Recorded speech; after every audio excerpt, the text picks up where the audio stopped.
নমস্কার, আমি মানসী নাগমিত্র পাঠ করছি লেখিকা মনোমালা শতপথী চ্যাটার্জির লেখা আলেখ্য ভালোবাসার দাবি। ভালোবাসার স্বীকৃতি চায়, নাম চায়, সম্মান দাবি করে, চোখ বন্ধ করে বিশ্বাস করতে চায় সমুদ্র হিমাচলে কেউ একজন আছে যে একান্ত আমার, এটা ভাবতে চায়, যার সকল মান অভিমান চিন্তা ভাবনা আমায় ঘিরে আবর্তমান থাকবে। তার রাগ ক্ষোভ শুধু আমার উপরেই উগড়ে দেবে। আমার অনিচ্ছাকৃত ভুল তার কষ্টের কারণ হবে।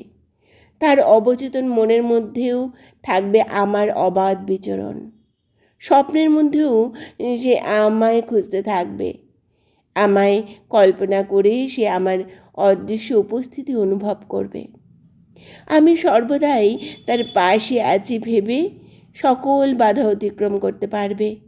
অজেয়কে জয় করার ইচ্ছা রাখবে। নিজেকে আমার কাছে সেরা অপমান করার চেষ্টা করবে।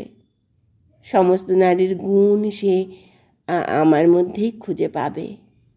নিজস্ব মনোজগতে নিজেকে শুদ্ধ রেখে পবিত্র প্রেমের জন্য সিংহাসন করে রাখবে। আমার মানস প্রতিমা অতি যত্নে লালিত পালিত করবে। সামান্য আঘাতের ছোঁয়াও লাগতে দেবে না আমার ভালোবাসার দেয়ালে।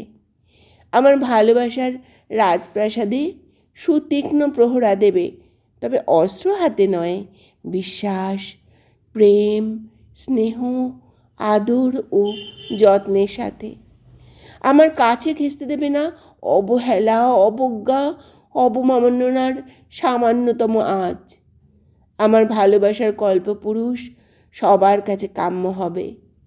আমার ভালোবাসার গল্প হবে সবার আলোচ্য ও উদাহরণের বিষয়।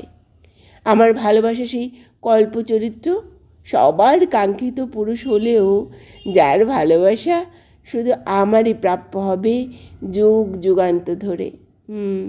যার ভালোবাসা শুধু আমারই প্রাপ্য হবে যুগ যুগান্ত ধরে।